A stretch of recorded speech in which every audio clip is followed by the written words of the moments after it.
Seaburgh is a small town by the sea on the east coast of England. This part of England is called East Anglia. I went to Seaburgh for a holiday in 1919 with my friend Henry Long. There were few visitors in Seaburgh that year. There was only one other visitor in our hotel. His name was Paxton. Paxton was a tall, thin young man. He looked worried and unhappy. One evening, when Henry and I were sitting in the hotel lounge, Paxton came up to us. "Excuse me," said Paxton. "I must speak to somebody. Something strange has happened to me. I'd like to talk to someone about it. May I talk to you?" "Of course," I said. "Please sit down and tell us about it." "A few days ago," Paxton said, "I went for a walk to Freston. Freston is a village about 5 miles from here. I took my camera with me. The church at Freston has an unusual door. I wanted to photograph it. There are 3 wooden crowns on the door. The village priest came out of the church. I asked him about the 3 crowns on the door. The priest told me a strange story. Many years ago, said Paxton, Anglia was a kingdom. The last king of Anglia died over 1,000 years ago. When he died, his 3 crowns disappeared. The people believed that the crowns were magic. They believed that the crowns were buried in different places. The crowns guarded the coast against enemies from across the sea. About 300 years ago, one of the crowns was found. It was secretly sold. No one knows what happened to it after that." "What about the other 2 crowns?" asked Henry. "The second crown was washed into the sea. It was never found again." "What about the 3rd crown?" I asked Paxton. "Was it ever found?" "I'll tell you about that," answered Paxton. "There was a family here called Ager. The people believed that the Agers were guardians of the 3rd crown. The last Ager died a year ago, in 1918. He had no children. I found his grave in the churchyard.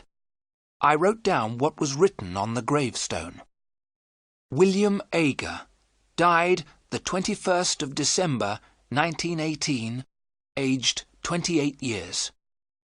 Later, I went to the bookshop in Freston. By chance, I found an old book dated 1740. Inside it were some lines of poetry. "Nathaniel Ager is my name. I own the hill above the sand. All Ager's duty is the same, to guard the crown that guards the land. When I am dead and in my grave, and all my bones are rotten, my sons shall keep my name alive. It shall not be forgotten." The picture sequence from the cinema has finished. You can look at it once more if you want. I bought the book and walked back towards Seaburgh. I found the house where William Ager had lived. The house is halfway between Freston and Seaburgh. Above the house is a small hill. There is a circle of trees on top. I knew that this was the place. "The place for what?" I asked. Henry and I were becoming tired of this long story. "The place where the crown was buried," said Paxton. "And did you find this crown?" I asked in a tired voice. Paxton's answer surprised us both. "I have it in my room," he said. "Come and see it, then you'll believe me." Henry and I did not believe him. We thought that Paxton was not telling the truth. But we stood up and followed him. Paxton led us to his room. He opened a suitcase. Inside the suitcase was something wrapped in newspapers. He unwrapped the newspapers. There was a crown. The crown was made of silver. It was a circle of metal with 4 jewels. I put out my hand to touch it. "Don't touch it!" Paxton cried, and held the crown away from us. "Why not?" I asked in surprise. "We won't take it from you." "I'm sorry," said Paxton. "It's because—" He looked round the room in a strange way. "Since I took the crown, I haven't been alone." "You haven't been alone?" Henry said. "What do you mean?" Then Paxton told us more of his story. "After I'd been to Aga's house, I came back here. I got a spade and a lantern. When it was dark, I went back to the hill above the house. I started to dig a hole at the top of the hill, in the centre of the circle of trees. As I was digging," Paxton went on, "I was sure someone was watching me. Once I thought I saw someone, but I wasn't sure. The person was always behind me. Once I felt someone pulling my coat. But then I found the crown. At that moment I heard a terrible cry behind me." "Who cried out?" I asked. "I couldn't see anyone," Paxton answered. "But I think I know." He pointed to a book on a table beside the bed. "Every time I come back to my room, the old book is open." I looked at the table. The old book was open at the first page. I saw the name, William Aga, 1890. "So you think that William Aga is following you?" I said. "But William Aga is dead." "It's the ghost of William Aga," said Paxton. "He won't leave me alone. He wants the crown, but he isn't strong enough to take it from me." "And what will you do with the crown?" I asked. "I'm going to put it back," said Paxton. "If you put it back, will William Aga's ghost leave you alone?" I asked. "I don't know," said Paxton, "but I must try." I saw that Paxton was very, very frightened. "Then we shall help you put it back tonight," I said. As I spoke, a shadow moved in the room. Paxton saw it and looked terrified. The picture sequence from the cinema has finished. You can look at it once more if you want. That night, as we left the hotel together, I spoke to the hotel porter. "It's a warm night," I said. "We're going for a walk. We may be back very late." "I'll wait for you, sir," said the porter. "I won't lock the front door until you return. The other gentleman isn't staying in the hotel, is he?" "What other gentleman?" I asked. "The gentleman who's with Mr. Paxton," said the porter. "No," I replied quickly. I did not tell the others what the porter had said, but I had seen it too. When the three of us were together, I thought I saw another person in the room with us. It took us half an hour to walk to William Aga's house. The road went along beside the beach. The beach was a lonely place at night. We saw the hill above the beach. The sea was calm. The moon was shining behind the trees on the hill. We climbed to the top of the hill. We had forgotten to bring a spade. Paxton did not care. He began to dig with his hands. As soon as he had dug the hole, Paxton put the crown in it. He covered the crown with earth. "It's back," he said in a loud voice. "Will you leave me in peace now, William Aga?" We heard nothing, but Paxton turned to us and said, "William Aga says never." We took Paxton back to the hotel. He walked in silence, looking down at the ground. "Don't worry," I said. "Everything will be all right tomorrow. We'll put you on a train to London. As soon as you're on the train, you'll forget all about this." "He'll never let me go," Paxton said. The picture sequence from the cinema has finished. You can look at it once more if you want. The next morning, Henry knocked on my door before 7 o'clock. "Let's go and have breakfast," he said. "Then we'll take Paxton to the railway station." I got dressed and went downstairs. Henry was waiting for me. "Have you seen Paxton?" I asked Henry. "He's not in his room," he said. "I thought he was with you." We went quickly to the porter. "Have you seen Mr. Paxton this morning?" I asked. "Yes, sir," said the porter. "He went out a couple of minutes ago. In fact, I thought he was with you, sir." "With me?" I asked in surprise. "Yes, sir," the porter said. "I thought you were outside the hotel calling for him. It looked like you, sir. But I was reading the paper. Something strange happened at Freston yesterday." "What happened?" I asked. "A grave was opened at the church," the porter said. "The bodies disappeared." "Whose grave was opened?" I asked. "A man who used to live here," the porter replied. "A strange man called William Ager." Henry and I ran outside. Paxton was on the beach. He was walking quickly and waving to someone. We could not see who he was waving to. There was a thick mist coming from the sea. As we ran after Paxton, the mist became thicker. In a few seconds, we could not see Paxton, but we saw his footprints in the wet sand. The marks of his shoes were clear.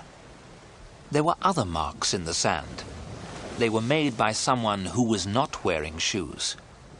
The marks were strange. They were the shape of feet, but they were feet without flesh, only bone. We called Paxton's name. We thought we heard Paxton call our names. Then we heard a long and horrible scream. I shall never forget the sound of that scream in the mist. We stopped. We were afraid. We did not want to meet the creature that Paxton had met. We both knew that Paxton was dead. We walked forward slowly. A few yards away, we found Paxton's body. His mouth was full of sand and stones. His neck was broken. We heard a strange laugh in the mist. It was not the laugh of a living man. Henry and I were terribly afraid.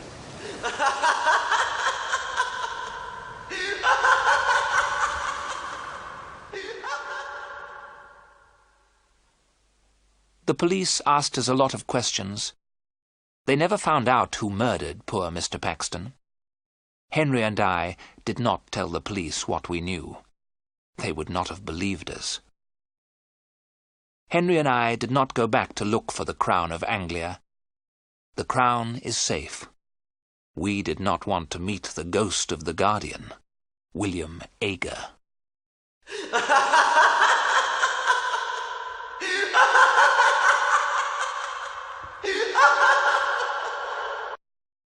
The picture sequence from the cinema has finished. You can look at it once more if you want.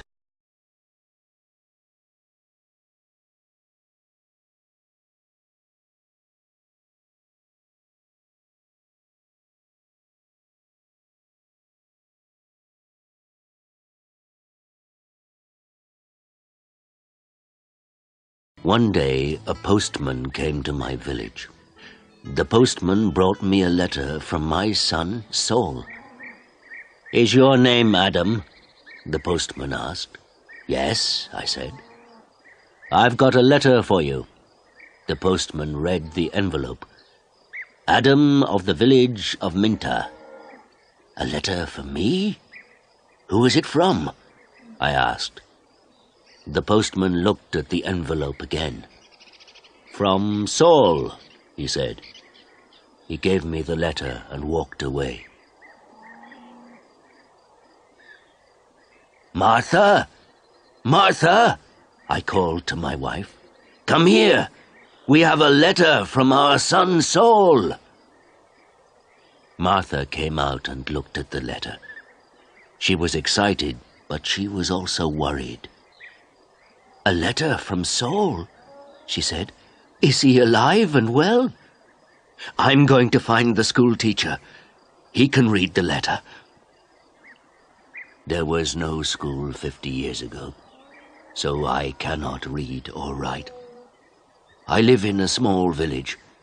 The only work is farming.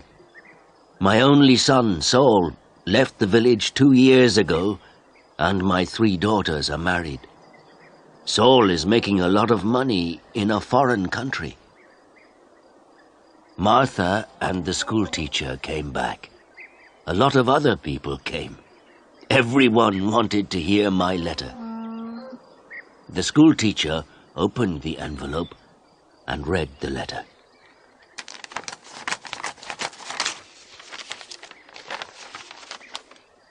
"20 Taylor Street, London E19, England, 16th of March.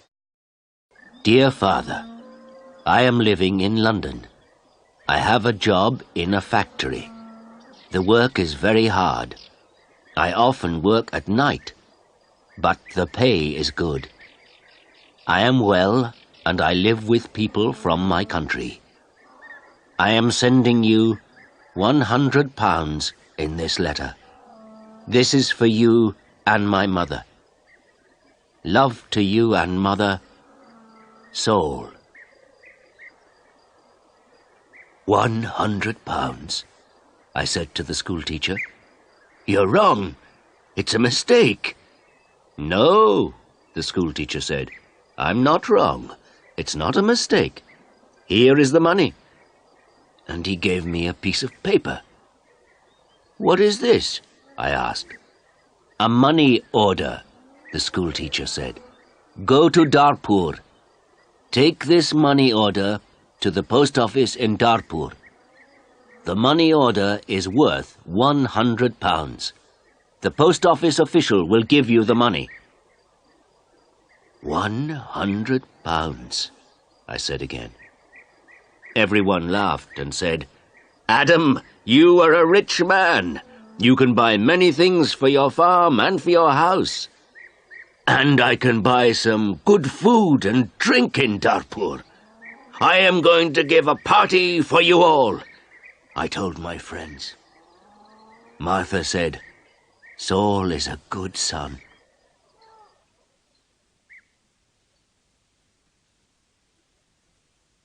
That evening, the village people talked about the money order and my money. Martha and I also talked about the money. We needed many things for the farm.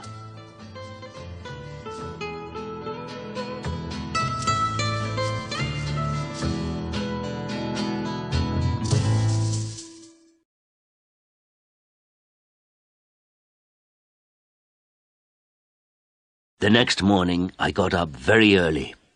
It was dark and everyone was asleep, but I was going to Darpur. I washed and dressed carefully.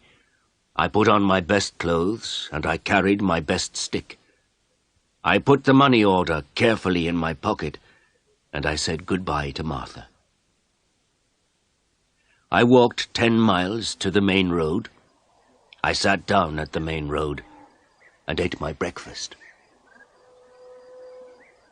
I waited for the bus. I waited for 2 hours. Then the bus came and I got on.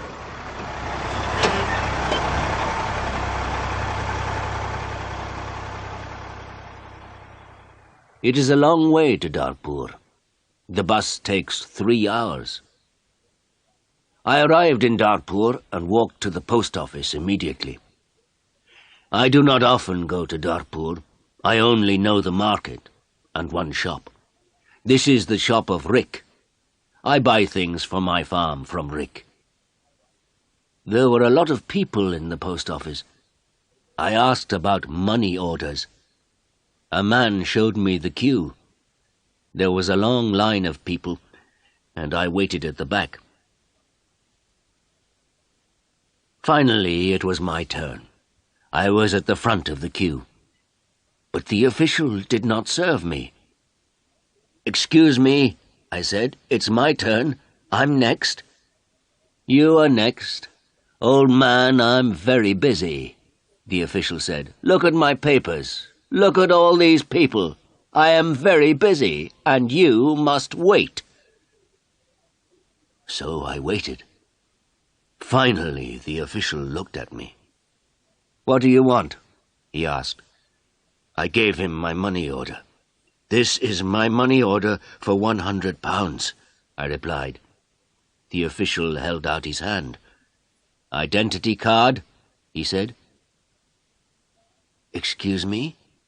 I don't understand," I replied. "Your identity card," the official said again. "Give me your identity card." "What is an identity card?" I asked. "I can't give you any money for this money order. First, I must see your identity card. Your identity card gives your name and your address. Your identity card describes you. There is a photograph of you in your identity card. I don't know you. Who are you?" The official was a little angry. But I was also angry. "Who am I?" I said. "Everyone knows me. I am Adam of the village of Minter. I haven't got an identity card, and I don't need an identity card." "Old man, I'm very busy and you're very stupid," the official said. "Who are you? Where is Minter?" "Give me my money. Give me my £100, I said.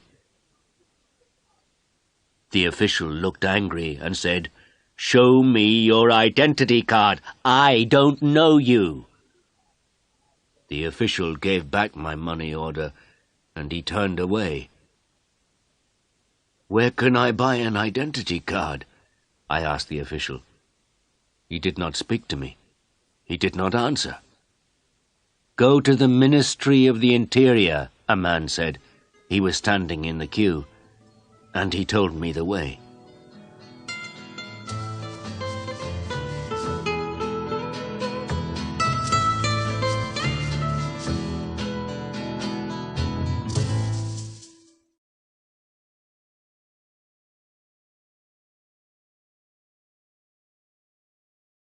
I walked to the Ministry of the Interior. I waited in another queue. I spoke to another official. I asked for an identity card. "Fill in this application form," the official said, "and bring the form and 3 photographs of yourself and £2. Come back tomorrow." "Tomorrow?" I said. "Can I have an identity card today, please?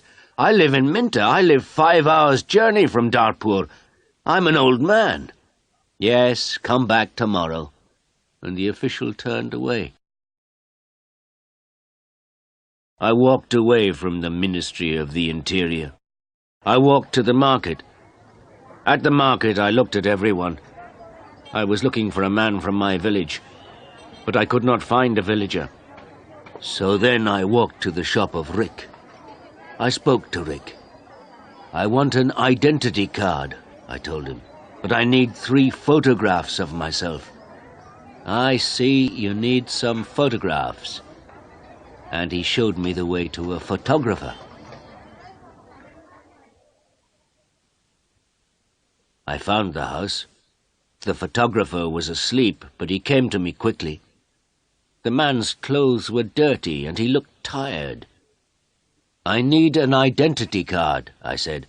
"I want 3 photographs of myself." "Yes, you want 3 photographs of yourself," the photographer replied, "and I take very good photographs. Come and see my camera." We walked into his room. In the middle of the room was a large camera. "This is the best camera in Dartpoor. This camera is very, very good," the photographer said proudly. "I've never seen a camera," I said. "I don't know about cameras. Hurry up and take a photograph of me." "Please do not hurry me, old man," the photographer said. "I am an artist." And he gave me a mirror and a comb. "I don't want a mirror. I don't want a comb.